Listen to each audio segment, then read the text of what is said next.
UCB Life Issues with Paul Hammond. And as always, a very warm welcome to another Life Issues. Now, if you were told someone you love was developing dementia, how might you feel about it? If it was you that was told, how scared might you be because of it? Over the years, we have talked about dementia on Life Issues. We've explored the subject, we've explored the impact, and we've explored the developing understanding that society has about dementia. But I tell you this honestly, without fear of contradiction, I have never in all those years come across such a helpful, informative, and practical insight into the lot of those who are living with dementia and their carers face as the website of my guest today. The website is gloriousopportunity.org. That's gloriousopportunity.org. And the author of it and a host of resources and books is Dr. Jennifer Bute. It's no surprise that Jennifer has insight into dementia, because not only was she a GP and trained to understand what people faced, but she also has dementia herself and shares from a perspective of living with and in the disease. Jennifer, welcome to Life Issues. Thank you. I wonder if we might start with a bit of your story, because obviously dementia was something that you were aware of. Your father had dementia. You also had your medical training. How did you know for yourself that something was wrong, that it was more than just getting older? Well, it started with my forgetting the passwords. I was the senior partner in a very large practice and had full security clearance with passwords, that some of which changed weekly, some monthly, and some quarterly. And I got completely lost. And I realized that wasn't normal for me. And then the next thing that happened was I got lost. I can still remember the first time I couldn't find my way to the surgery, where I'd been working for 25 years. I looked at a map and it didn't make sense. I couldn't believe it. And when I eventually arrived very late, and Dr. Bute was never late, they just laughed at me. And then going home, I got to some traffic lights and I didn't know whether to go right or left. So I phoned up my husband, who loved me dearly, and he told me not to be so stupid. So I just bought a sat-nav, didn't I? Yes. You know, and got on with it. But then the last thing that really made me realize that it was serious was I was chairing a very large case conference as the senior partner. We had social services, police, nurses, clients, all kinds of people there, about 20 people. And I'm a friendly person, so I welcomed everyone and said how nice it was to see them all. And I said, we need some introductions because I don't know any of you. So I turned to the person on my right and I said, could you start by introducing you, because I've never met you before. Oh, don't be so stupid, Jennifer. We've worked together for 25 years. Yes. And so it went round. I didn't know a single person in that room. So that was when I decided I needed to resign. So I had to then get a diagnosis, didn't I? But I knew. And as you say, the experience of your dad's developing of the condition, your medical training gave you insight. You were aware of what was happening to you, also aware of the likely progression that this illness would take. How did it make you feel to realize that this was now happening to you? Well, it was just another opportunity, another challenge.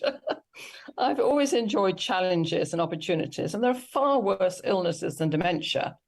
Mind you, people get very angry if I say that. But when you've been a doctor and you've seen people with motor neurone disease, for example, or Huntington's chorea and others, I think they're far worse conditions than dementia.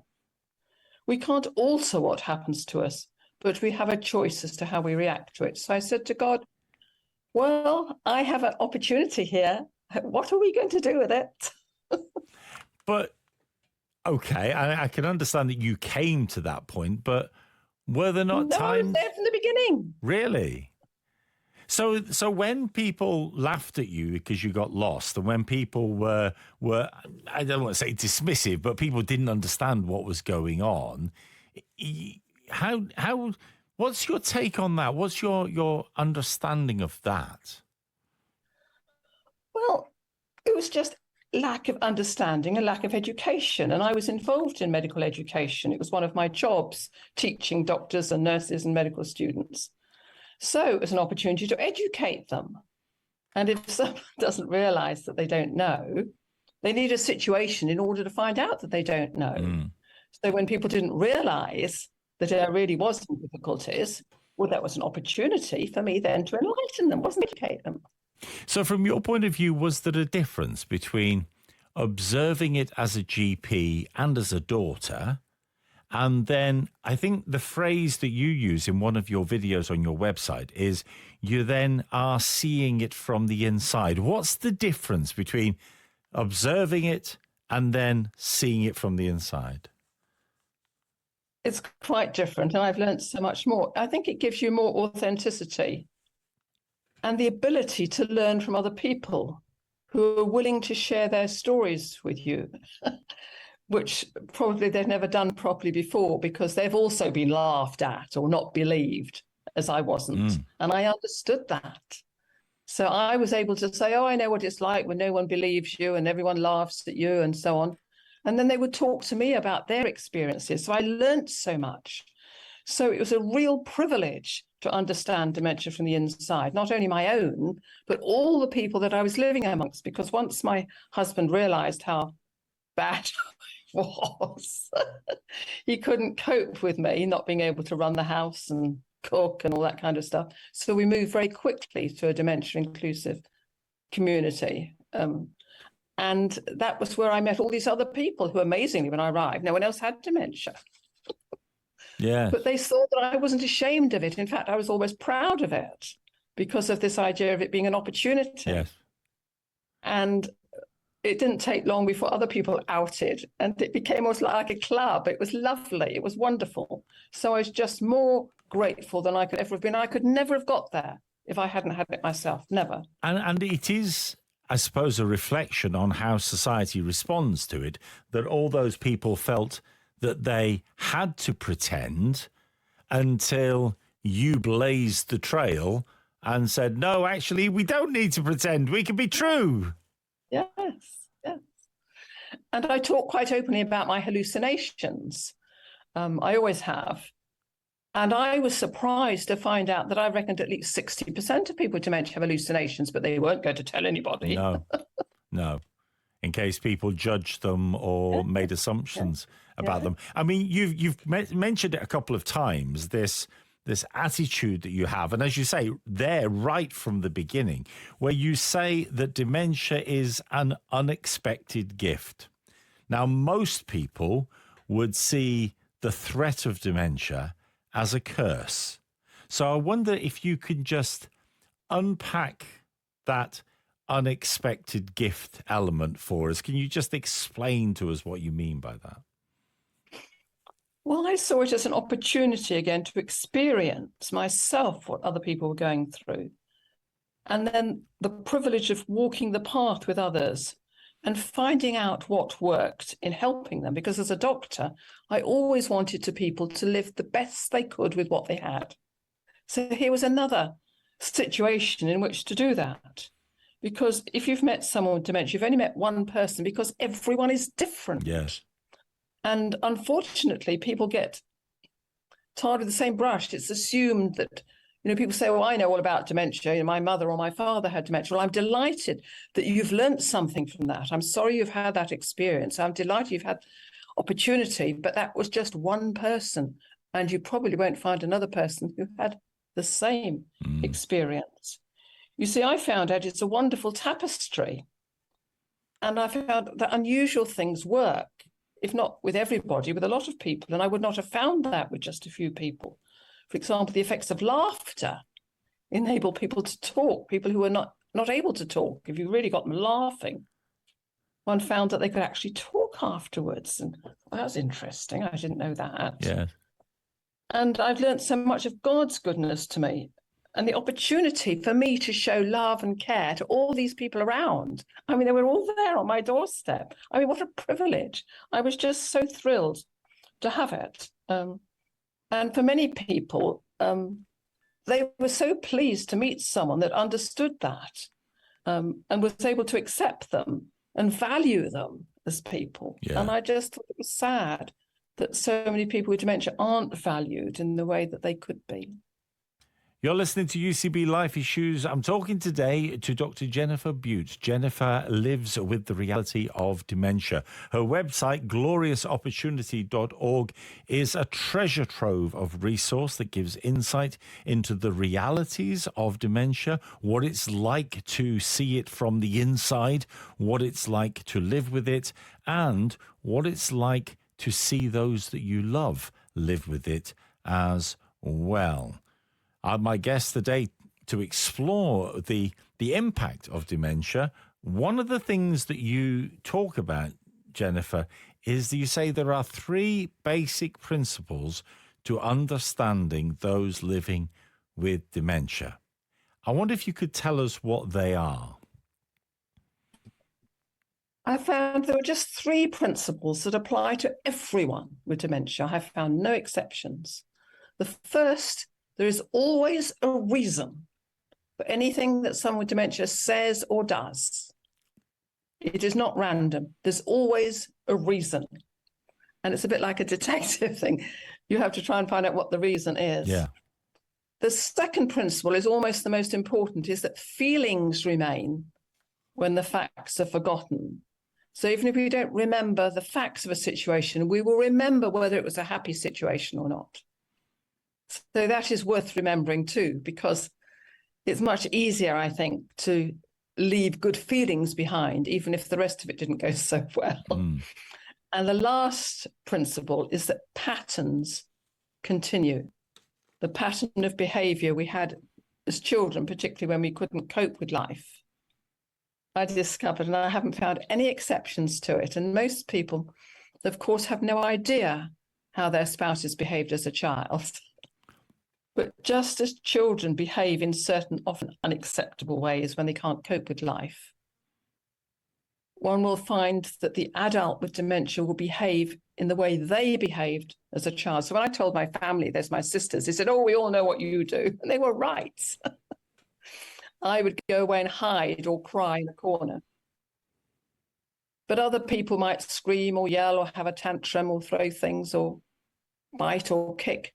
But that is exactly what they will do if they can't cope. So the pattern of being unable to cope continues.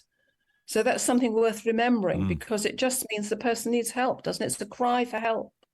And there's a video on your website where you picking up on the one of those, which is the idea that the emotions remain. You say that if you are with someone with dementia, how you leave them is really important, because if you leave them in a state of heightened anxiety for whatever reason, they'll forget why they feel that, but they'll still feel that.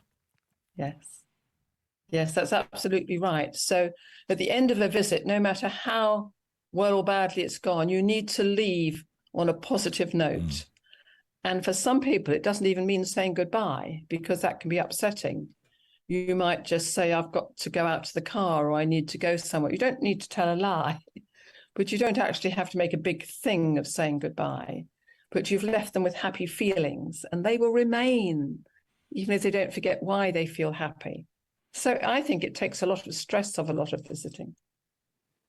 You make the point that it's important to remember that dementia is a physical condition and not just the case of getting old. I was fascinated by that point, because there is a danger that we diminish the reality for someone if we don't acknowledge that there is a substantive cause for it. If we just put it down to, well, you know, all of us are getting older, happens to us all, dear. But it's not that simple, is it? No, but it's important, because something can be done. In a sense, we can't help getting old, but if you get dementia, something can be done. we can actually slow down the progression. I mean, nowadays, if someone has a stroke, most people understand that we expect the person to improve, if not get completely better. Well, the damage is still there in the brain. So why on earth not with dementia as well? We can't cure dementia, but we can certainly slow down the progression and make things better. And I talk about is getting on your sledge. The sledge stands for SLEDGE, and everything has to be done within the context of social engagement. A lot of people with dementia kind of hide away and cut off contact with people because they're ashamed, which is so sad. But they mustn't. They must keep socially engaged. So the L, of course, is laughter, because laughter releases endorphins and makes people feel better anyway. The E is enjoyment and exercise. I mean, a lot of our teachers and lecturers used to walk up and down because it's a fact that our brains work better if we're walking up and down. The D is the daily activities, the routines, the patterns, the decent diet as well. And the G is a little bit of a cheat because I couldn't think of anything else. It's cognitive stimulation. Yes. Not the brain training. Brain training is getting better at the same thing, which is important and useful. Nothing wrong with that. But you need more than that. It's all to do with when we were kids, for example, we learned to read and write and do arithmetic, the 3 R's. That's how we were wired up as children to learn. And the Japanese have found out that if they now get people with dementia to do reading, writing, and arithmetic in the same period of time, say over a period of half an hour, that will alert the brain that this is a learning opportunity. We need to form new neurons because there's amazing neuroplasticity in the brain. So I used to run memory groups called Japanese memory groups, nothing to do with the Japanese really, apart from the fact the Japanese discovered this. Yes. When we look at the fear that people have of dementia, one of the things that happens, of course, is that people shy away from what they perceive to be symptoms without ever really finding out whether or not they are.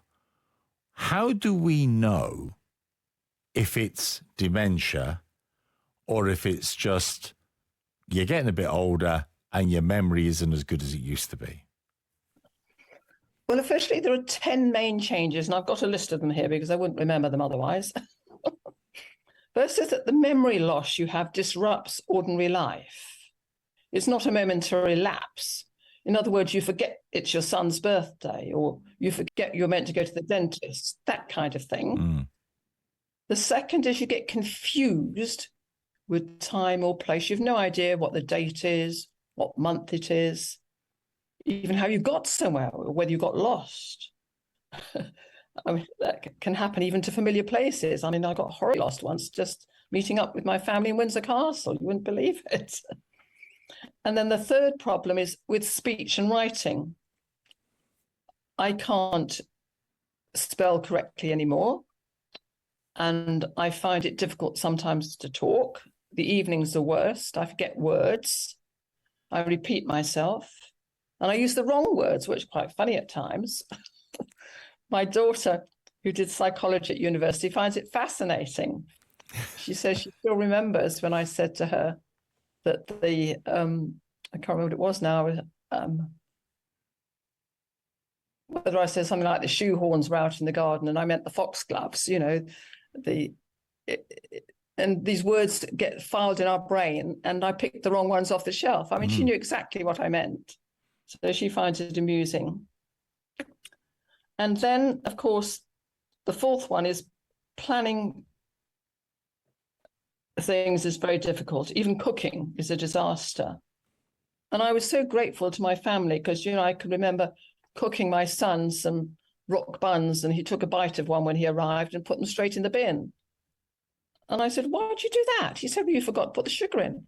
And I said, I could have iced them. He said, you can't hide behind your diagnosis, Mum. You've got to find a way around it.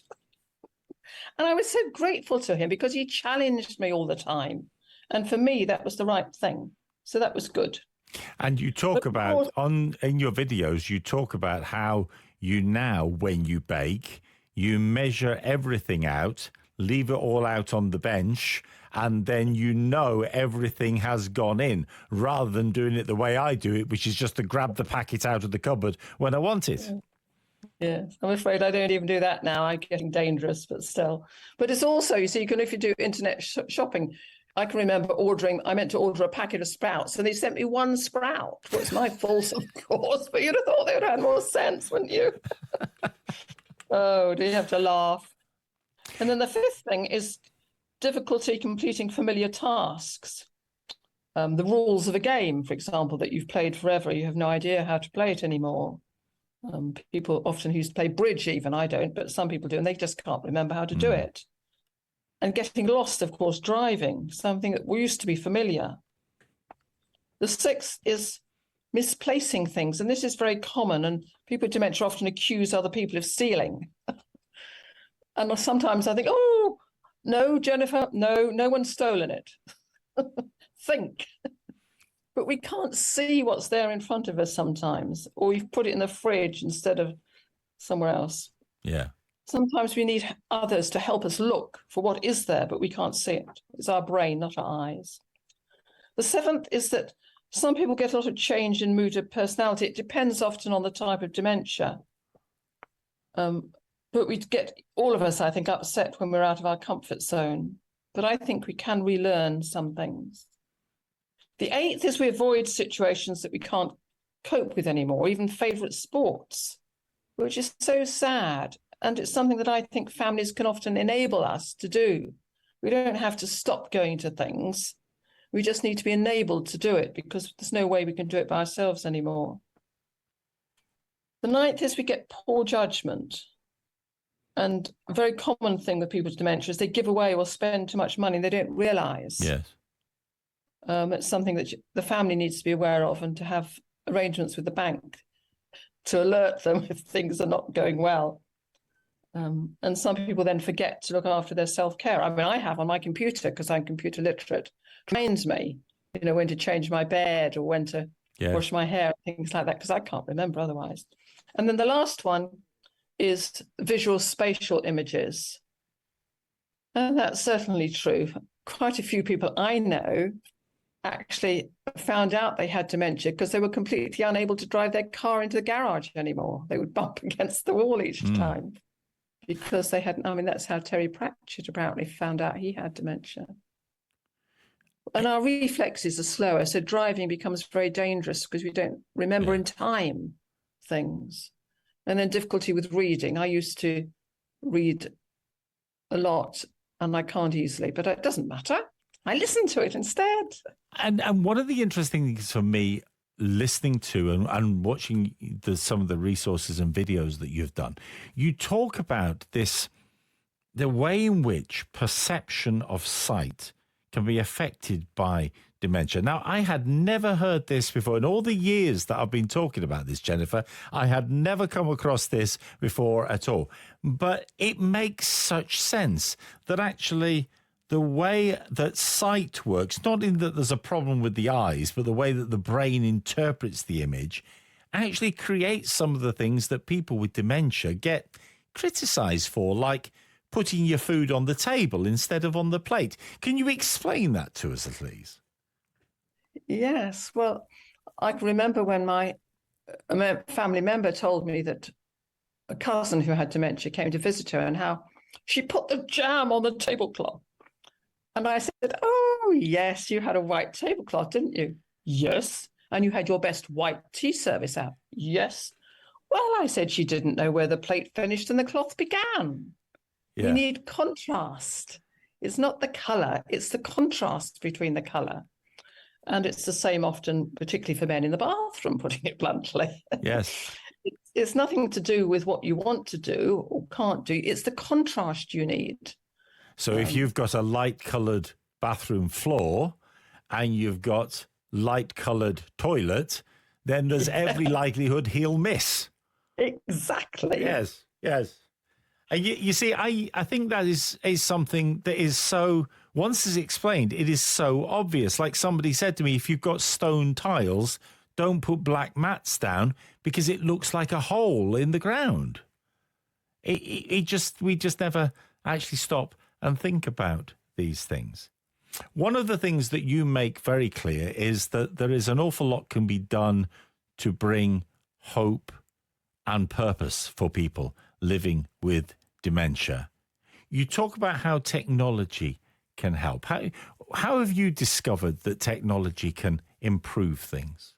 Well, I have Alexa, and to me, it's made all the difference. You know, I can ask what the time is and what the date is, and, you know, when the clocks change, and play me some music or anything I like. And for me, it's made a tremendous difference to me. It really has transformed my life. And people can have watches that tell the time, or radios that have their, you know, their favorite programs on them. Clothes that are reversible, or you can wear them inside out or back to front. It's just amazing what there is. I mean, it's not exactly technology, but it's part of the same thing, isn't it?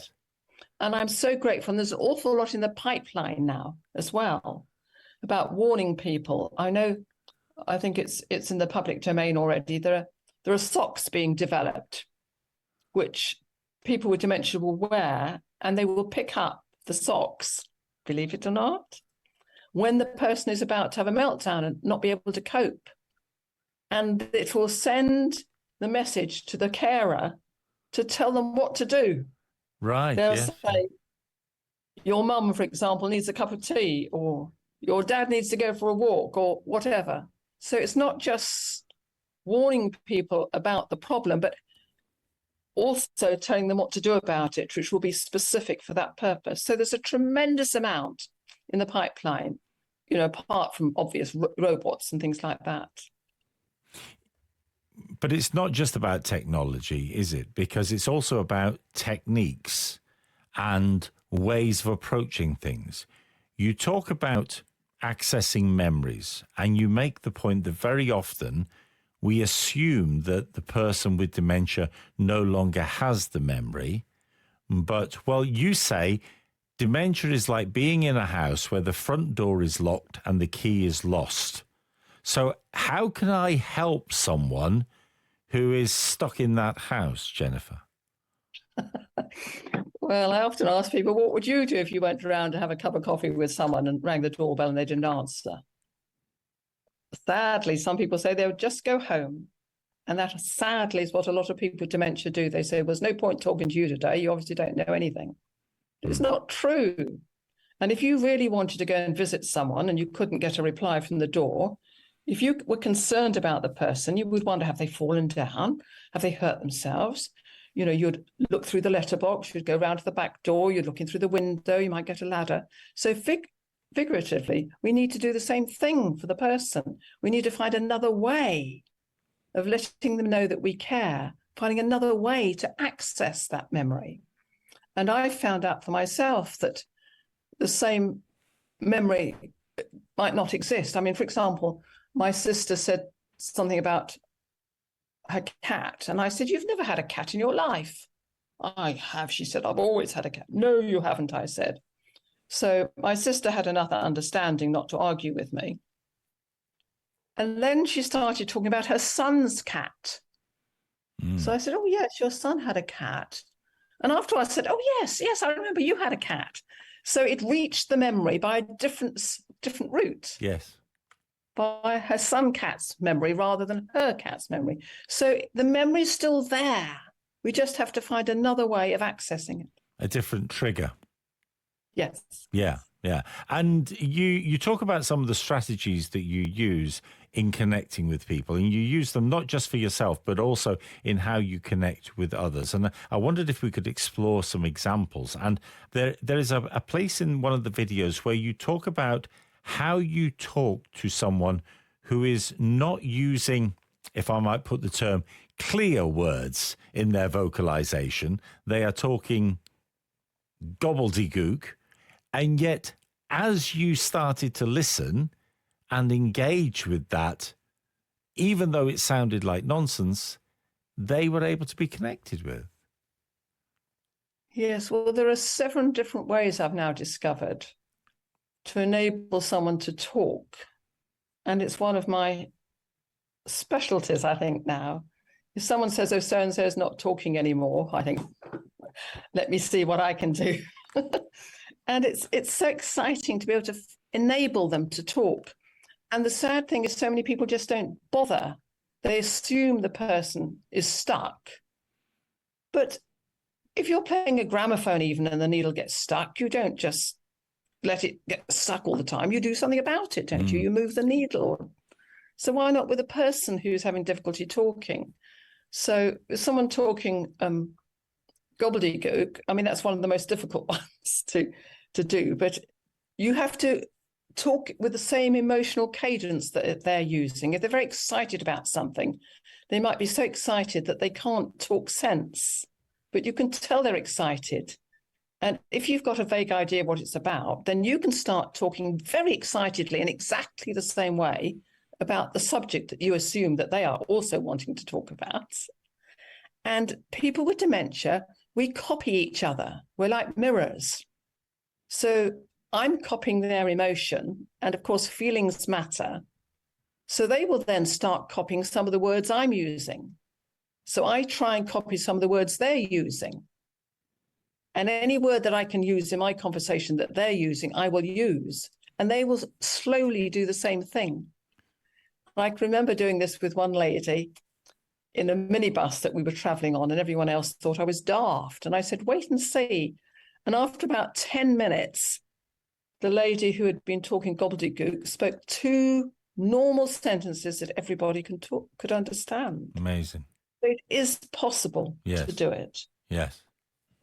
You also talk about the importance of picking up the meaning behind the questions. And when you talked about the 3 basic principles for people with dementia, you said there is a reason, there is a meaning behind everything. One of the most common examples and experiences people have of dementia is people asking for the same thing over and over again. I want to go home, for example. And you very clearly pick up on, actually, that doesn't necessarily mean they want to go back to the house they grew up in. Can you explain that to us? Yes, it's the meaning behind the question, isn't it? So if someone says to me they want to go home, and I know they're living in a place where it's meant to be their home, I would say to them, well, what's special about home? You know, why is home so special to you? There's no point using logic and saying, well, you are home or you can't go home. So they would then start talking about home, and you'd get to understand, was it the security, the familiarity, someone being there to welcome them? So you would learn something about them in a way that helped you then to make them feel more at home where they were. And, you know, someone asked what the time is. Well, they didn't really we couldn't care to who's what the time is. But the only reason we ever want to know what the time is because we don't know what we're meant to be doing, or we might be meant to be somewhere. So if I ask what's the time, it just means, what am I meant to be doing now? And if I want to see my mummy and mummy is dead, there's no point saying, well, you can't because she's dead. You say, well, tell me about your mummy. You know, how did she make you feel? And then you learn from that experience and try and then provide that feeling in some other way. And that applies, that idea of there is a meaning, there is a reason, that applies as well to things that, well, people talk about abnormal behavior, don't they, when you live with dementia? And understanding what's driving that, and maybe what's driving the anxiety of that, is absolutely critical, isn't it? Yes, and it can be so different. So I'm still learning. For example, there's a lady here who I had found out that she had a problem with her type of dementia of not being able to feel things that are in her hand. For example, I gave her a flower to put in a vase, and I put the flower in her hand and she just dropped it. And I knew she hadn't had a stroke. But if I put the flower in front of her eye so she could see it, then she could take hold of the flower and put it in the vase. And the other day I saw her sitting at breakfast with her toast and the butter on the side, and she was just sitting there. And I knew exactly what the problem was. I went up to her and I said, "Oh, you've got some lovely hot toast."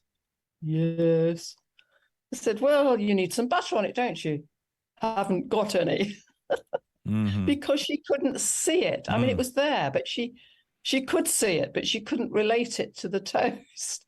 So all I had to do was to pick up a bit of butter and put it into her hand in front of her face so she could see it, which was wonderful, because then, of course, she could deal with it. Yes. And then if you have hallucinations, that can be very frightening. I can remember, again, another lady, they had a dog, and I find dogs quite difficult for various reasons, having been attacked by them, my children being attacked. And I'd been having hallucinations that I'd been attacked by a dog. And I had talking to people about it, because I found if I talked to people about my hallucinations, they would talk to me about theirs. And I was talking to a lady with dementia and her husband and her daughter. And her daughter said, "Well, my mother doesn't have hallucinations." So I said, "Well, what does your mother have to say about that?" "Yes, I do." Yeah. So I said, "Oh, really? And are they to do with dogs as well?" "Yes." "No," says the daughter, "she has a dog. She doesn't have hallucinations. She doesn't need to have." And the husband said, "That makes sense. Why she gets so terrified if I take the dog out for a walk and leave her behind. Because she assumed that the dog would be her guard dog against her hallucinations." Right. Yes. Yes. But the family had no idea. Yeah. It made sense of her terrifying behavior, which but they hadn't understood. But there's so often there is a real need for us to take time to learn this stuff, isn't there? Because more and more people are living with dementia, and all these things, you know them, not just because you are living with it, but because you are stopping and listening to what people say. Yes. It's such a privilege and opportunities to learn all the time, because everyone is different. Yeah. I wonder if, before we sort of move into our final section of this conversation, there's a piece where you talk about how we should approach people with dementia and not come up behind them and tap them on the shoulder, but rather come from the front so that they can see what's coming and have time to process the information. Yes, that's very important, because I've seen some disasters when someone's been tapped on the back and they think they're being attacked. People need to see you. And because of these problems with vision, it's no good on the side. They need to be seen straight in front of them. But they don't want someone towering over them. They want someone at their eye level. And it makes such a difference. Yes. The way we approach. I always like telling the story about a lady I saw once. I was called to sort out a lady that was causing trouble in a community situation. And I'd never met her before. I knew nothing about her. But if you understand the principles, it doesn't matter. And I was taken into this poor lady who was flinging her arms around and shouting and obviously terrified. And everyone was standing around her, waving their fingers at her and shouting it back at her. So I immediately told everyone to go away. So she was a bit surprised. And then I knelt down on the floor in front of her, which was the complete opposite to what everyone else had been doing, yes, which was standing over her. So she stopped shouting and looked down at me with great surprise. I didn't know this lady's name. I didn't know what the problem was or anything. So I smiled at her, and she gave me a little smile back. And I said, "Oh, what a lovely smile you've got." Well, she was amazed, because everyone else had been telling her off. Yes. So she smiled even more. I said, "Oh, that's lovely." And then I took her hand once I realized that she felt okay with me. And I said, "Thank you. Thank you for making my day." And she sat up like the Queen, as if I'd made her day, really had made her day as well. Yes. Well, why had she made my day? Because she had calmed down. Yeah. I never knew what the reason was that had upset her. And the staff said to me later, "What did you do to shut her up?" I didn't. I said nothing to shut her up. I made her feel that someone cared about her and that she had value. You talk about people with dementia becoming more spiritually aware. You talk about the Bible meaning more to you now from the perspective of dementia. Why is that?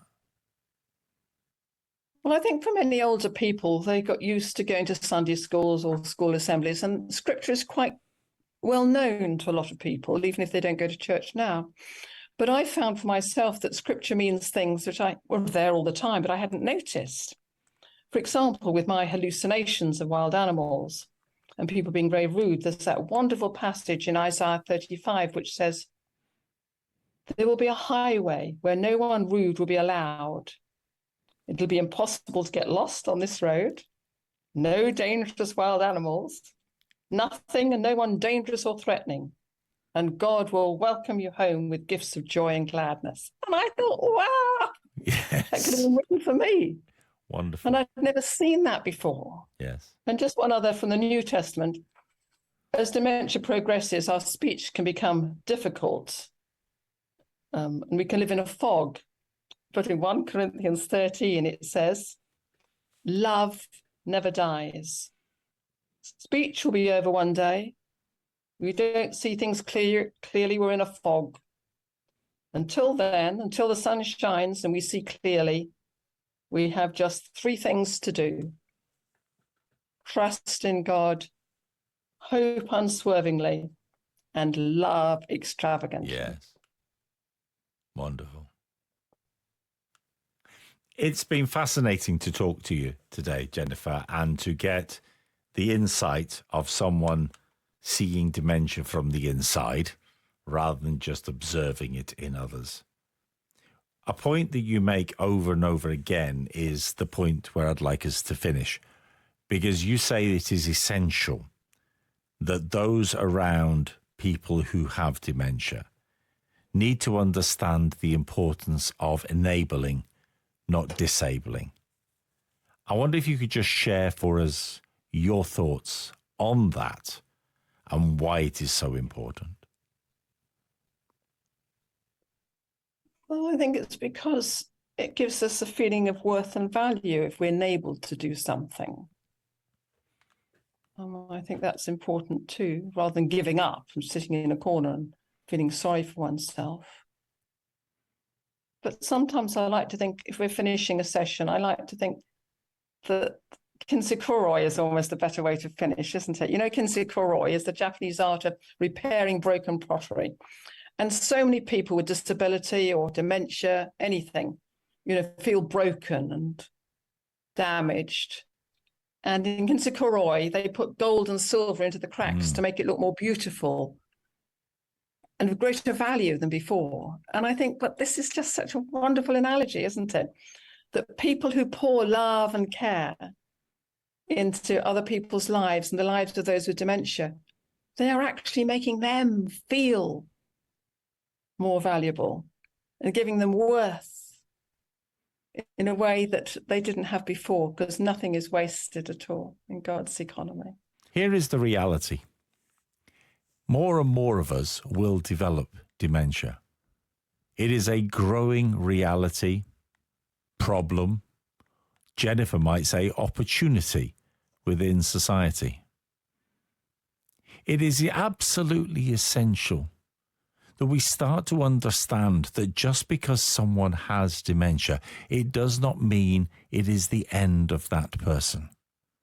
And though they may not appear to be the person they always were, and though the relationships might change and the perspectives might change, the intrinsic value of that person is something that needs to continue to be explored, engaged with, connected with, and developed. And all of us will be the richer if we can do that. I want to heartily recommend to you Jennifer's website, gloriousopportunity.org. Her insights into the reality of living with dementia are astounding. I have had my eyes opened by them. And her passion to see God in her life as she lives with dementia is an inspiration to all of us. gloriousopportunity.org is the website. Have a look at it for yourself. Dr. Jennifer Bute, it's been lovely to speak to you today. Thank you for joining us. Thank you. I'm Paul Hammond. This is Life Issues. Why not join me next week for another one? Ta-da.